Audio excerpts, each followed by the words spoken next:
नमस्कार बंधुगण बंधु माने आपण मानक आज ज्योतिष कार्यक्रम को स्वागत। आज भिडटी बिछा राशि व्यक्ति विशेष मानक बहुत गुरुत्वपूर्ण अटे, बहुत खास अटे। आपणकर जदि बिछा राशि होता है तेबे ए भिडटी को थरे मात्र शेष पर्यंत निश्चिंत देखंतु। बिछा राशि व्यक्ति विशेष मानकर जीवन यही सरस्वती पूजा परठारु बदलिबाकु जाउअछि, कारण ग्रह नक्षत्र मानकर चलन रे गोटे बहुत बड़ परिवर्तन हेबाकु जाउअछि, जहा द्वारा एमानकर जीवन रे चलिथिबा समस्त दुख कष्ट एवं समस्यार अंत हेबाकु जाउअछि एवं पुणी थरे खुशी फेरिबाकु जाउअछि। बुध एवं सूर्यंकर राशि परिवर्तन हेबा पई जाउअछि, जहा द्वारा आपणकर जीवन रे किछि बड़ हेबा पई जाउअछि। एही सरस्वती पूजा ठारू आपणकर जीवन रे चालुथिबा समस्त दुख कष्टर अंत हेबा पई जाउअछि। पुनर्बार आपणकर जीवन रे खुशी फेरिबाकु जाउअछि। एही सरस्वती पूजा ठारू आपणकर जीवन रे कौन सब बड़ परिवर्तन हेबार अछि, एहा पूर्वरु जदि आपणकर भी बिछा राशि होइथाए तेबे एही वीडियोटी को लाइक करी चैनल टी को सब्सक्राइब कर दियंतु एवं आपण जदि ईश्वर को सच्चा हृदय रे भक्ति करथांती विश्वास करथांती तेबे भक्ति एवं श्रद्धार सहित कमेंट बॉक्स रे जय मां सरस्वती अवश्य लिखि दियंतु। तेबे बंधु माने वीडियोटी को आसंतु आरंभ करिबा, जहा कि जन्म राशि चंद्र राशि उपरे संपूर्ण आधारित अटे। तेबे बंधु माने राशि चक्र 12 गोटी राशि मध्यरु अष्टम राशि होची बिछा राशि एवं बिछा राशि राश्याधिपति होचंती मंगल देव, जे कि आपणकर अष्टम भाव रे विराजमान अछंती। तेबे बंधु माने सर्वप्रथम जानि नेबा नवग्रहंकर स्थिति किभଳି अछि एही फेब्रुआरी मास 2025 मसिया रे। सूर्य एवं बुध आपणकर तृतीय भाव रे विराजमान अछंती। शनि आपणकर चतुर्थ भाव रे विराजमान अछंती। राहु एवं शुक्र आपणकर पंचम भाव रे विराजमान अछंती। देवगुरु बृहस्पति आपणकर सप्तम भाव रे विराजमान अछंती एवं केतु आपणकर एकादश भाव रे विराजमान। तेबे बंधु माने सर्वप्रथम आसंतु जानि नेबा आपणकर स्वास्थ्य किपरि रहिबो एही फेब्रुआरी मास 2025 रे। तो बंधु माने कुंडलीर प्रथम भाव होइथाय आपणकर स्वास्थ्यर भाव, आपणकर इम्यूनिटी सिस्टम रो भाव एवं आपणकर प्रथम भावर अधिपति हेउचंती मंगल देव, जे कि आपणकर कुंडलीर अष्टम भाव रे विराजमान अछंती। तेबे बंधु माने अष्टम भावटी को कुंडली रे एते भलो बोली विचार करा जाई न थाए। कुंडली रे षष्ठ भाव अष्टम भाव एवं द्वादश भाव को रोग एवं ऋणर भाव बोली माना जाई थाए, कारण एही तीन जन त्रिक भाव बोली आमे कहि थाउ। दृष्ट स्थान होई थाए, रोगर भाव होई थाए, शत्रुर भाव होई थाए। तो जेहेतु आपणकर राशि राश्याधिपति रोग स्थान रे विराजमान अछंती, तो यही फेब्रुआरी मासरे आपणकर इम्यूनिटी सिस्टम टिके डाउन रहिबो। शनिंकर दृष्टि मध्य आपणकर प्रथम भाव उपरे रहुअछि। गुरु एवं राहुंकर दृष्टि आपणकर प्रथम भाव उपरे रहुअछि। तो यही फेब्रुआरी मासटी आपण मानक पई एपरि मास अटे जेउ मासरे आपणको आपणकर स्वास्थ्यर विशेष ध्यान देबार अछि। आपण जदि एही समय केउडे यात्रा करूछंती से समय आपण विशेष भाव रे आपणकर स्वास्थ्यर जत्न नियंतु। आपण बाहर खाद्यपेय उपरे नियंत्रण रक्षा करंतु। आपणकर खाद्यपेय ठीक रखंतु, हेल्दी फूड खांतु। एहा सहित आपण आपणकर स्वास्थ्यर टिके जत्न नियंतु। एही समय आपणकर मुंड बिंधा भली समस्या देखा देई पारे। एबे आसंतु जानि नेबा आपणकर शिक्षा क्षेत्र किपरि रहिबो एही फेब्रुआरी 2025 रे। विद्यार्थी मानक पई किपरि रहिबो एही 2025 मसिया फेब्रुआरी मासटी। तेबे बंधु माने कुंडलीर पंचम भावटी होइथाय आपणकर शिक्षा क्षेत्रर भाव एवं आपणकर पंचम भावर अधिपति हेउचंती देवगुरु बृहस्पति। देवगुरु बृहस्पति आपणकर कुंडलीर सप्तम भाव रे विराजमान अछंती एवं आपणकर पंचम भाव रे राहु एवं शुक्र विराजमान अछंती। शुक्र आपणकर पंचम भाव रे उच्चस्थ अवस्था रे अछंती, पूरा मजबूत स्थिति रे अछंती। तो बंधु माने कुंडलीर पंचम भावर अधिपति देवगुरु बृहस्पति आपणकर सप्तम भावरे केंद्र रे विराजमान अछंती।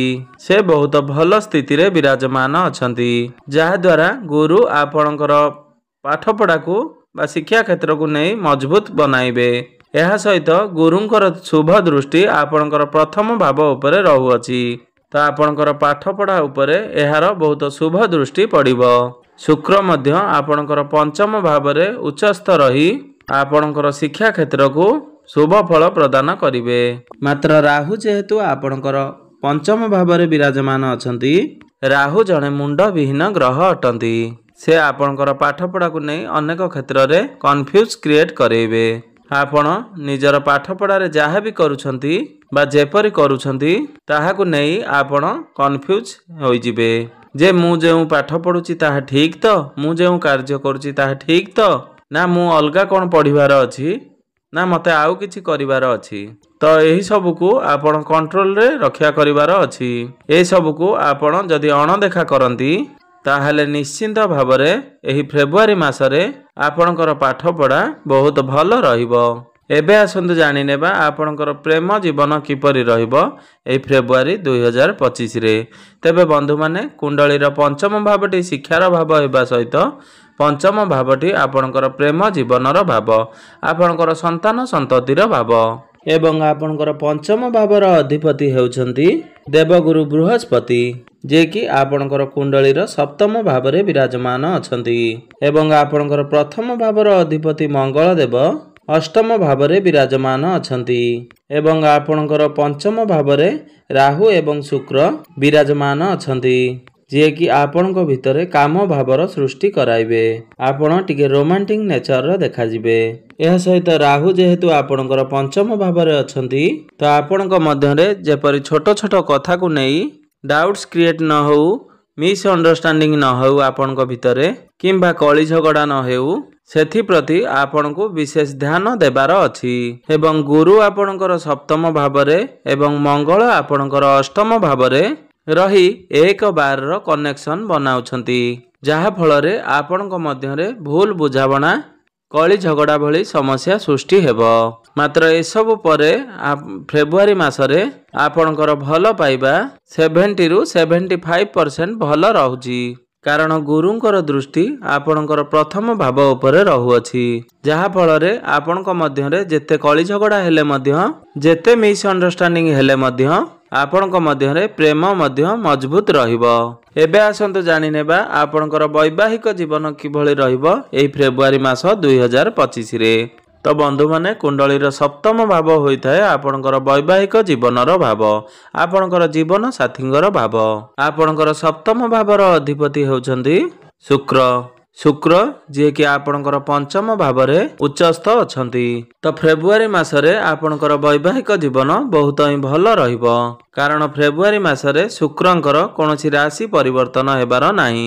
तो आपणकर वैवाहिक जीवन रे आपणक मध्यरे भल पाइबा बढ़िबो, आपणक भितरे बुझावणा ठीक रहिबो।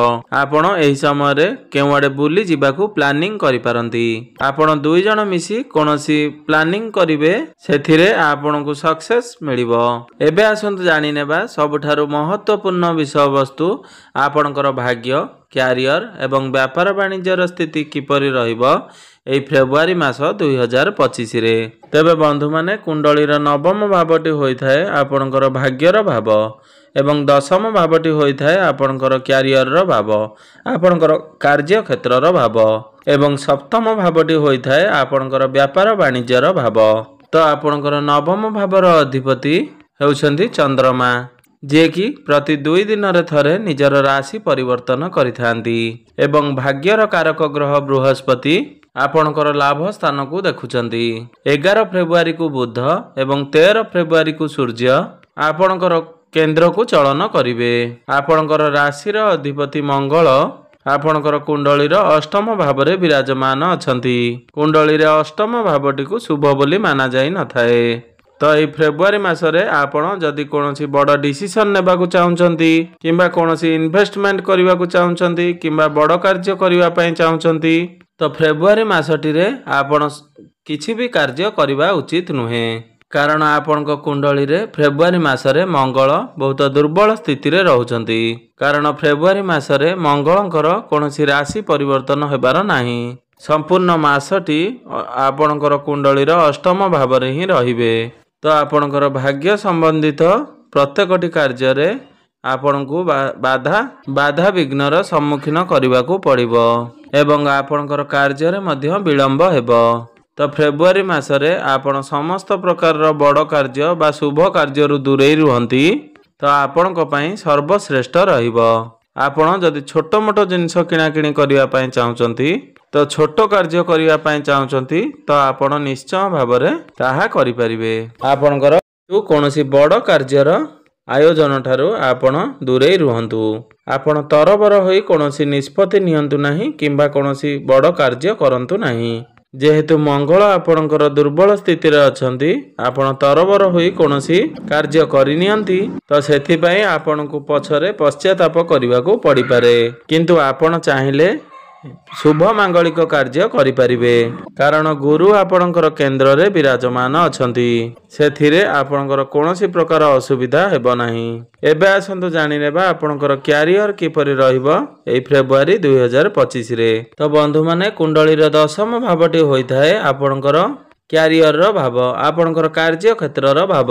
तो आपणकर कैरियर रो अधिपति होचंती सूर्य देव जे कि आपणकर कुंडली रो तृतीय भाव रे विराजमान अछंती एवं 13 फेब्रुआरी को आपणकर कुंडली रो चतुर्थ भाव को चलन करिवे। तो 13 फेब्रुआरी परे आपणकर कार्य क्षेत्र बहुत ही खास रहिबो। तो 13 फेब्रुआरी परे सूर्य जेतेबेले आपणकर चतुर्थ भाव रे रहिबे सूर्यंकर सीधा दृष्टि आपणकर कार्य क्षेत्र अर्थात दशम भाव उपरे रहिबो। एहा सहित जेउ मानक पाखरे कोनोसी चाकरी नाही बा चाकरी पई प्रिपरेशन होचंती तो 13 फेब्रुआरी परे आपण इंटरव्यू देले आपण को चाकरी प्राप्त हेबार बहुत अधिक संभावना बनु अछि। सेथि पई आपण माने चेष्टा जारी रखिबा उचित। तो 13 फेब्रुआरी पूर्वरु आपणकर टार्गेट बहुत अधिक रही पारे। आपणको उपरे कार्यर भार अधिक रही पारे मात्र आपणकर कार्य संपूर्ण होई जिवो। आपणकर कुंडलीर तृतीय भाव रे सूर्यंकर स्थिति खराब बोली माना जाई न थाए। तृतीय भाव रे मध्य सूर्य शुभ फल प्रदान करिथांती। तो 13 फेब्रुआरी परे आपण टिके रिलैक्स अनुभव करिवे। एही समय रे आपणको अधिक अपॉर्चुनिटी मिलिबो। समाज रे आपणकर मान सम्मान पद प्रतिष्ठा प्राप्ति हेबो। आपणको प्रशंसा मिलिबो। एही मासरे आपणकर कैरियर को नै आपणको कोनोसी खुशी खबर प्राप्त हेबो। एबे आसंतु जानि नेबा आपणकर व्यापार वाणिज्यर स्थिति किपरि रहिछि एई फेब्रुआरी 2025 रे। तबे बंधु माने सप्तम भावटी होइथाय आपणकर व्यापार वाणिज्यर भाव। तो बंधु माने बुध जेतेबेले आपणकर केंद्र को 11 फेब्रुआरी को चलन करिवे तो 11 फेब्रुआरी परे आपणकर व्यापार वाणिज्य सर्वोत्तम रहिबो। आपणकर व्यापार वाणिज्य रे कोनोसी असुविधा बा समस्या देखा जाउ नाही। तबे बंधु माने एबे आसंतु जानि नेबा किछि सरल एवं विशेष प्रतिकार विषय रे जेउ प्रतिकार गुडिक करिबा द्वारा एही मासरे आसुथिबा अशुभत्व गुडिक खंडन होई आपणको शुभ फल प्राप्ति हेबो एवं आपणकर भाग्य रे उन्नति आसीबो। तो बंधु माने कुंडली रे आपणकर फेब्रुआरी मासरे मंगल दुर्बल स्थिति रे अछंती। सेथि पई प्रत्येक दिन आपण मंगलंकर बीज मंत्रर जप 108 थर निश्चिंत भावरे करंतु। प्रत्येक दिन आपण हनुमान चालीसार पाठ अवश्य करंतु। आपणको शुभ फल प्राप्ति हेबो एवं प्रत्येक दिन आपण गुरुंकर बीज मंत्रर जप 108 थर करंतु एवं प्रत्येक दिन आपण उदित सूर्य को तंबा पात्र रे जलार्घ्य अर्पण करंतु। निश्चिंत भावरे समस्त अशुभत्व गुडिक खंडन होई आपण को शुभ फल प्राप्ति हेबो एवं आपणकर भाग्य रे उन्नति आसीबो। तेबे बंधु माने एही मासरे आपण माने एही सरल प्रतिकार गुडिक निश्चिंत भावरे करंतु। तेबे बंधु माने आपणकर जीवन मंगलमय हेउ एहा ही ईश्वरଙ୍କ निकटरे मोर एतिकी प्रार्थना। धन्यवाद।